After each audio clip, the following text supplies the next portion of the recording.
Bem, pessoal, aqui estamos na Baía da Traição, certo? Hoje é 16/2/2015, né? Tá vendo aqui uma falésia viva, né? Tá tendo muita erosão nas marés, destruindo as casas, né? Isso aconteceu meses atrás, onde o mar está batendo mesmo derrubando mesmo. A batalha que é forte, né? Então muita erosão aqui. A parte da enchente, né? Muita água aqui, muita água.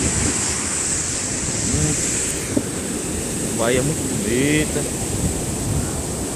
Rapaz, pra caramba. Só que a correnteza tá avançando. Já derrubou casas aqui já. É isso em todo o litoral aqui da Baía da Traição. Tá vendo isso?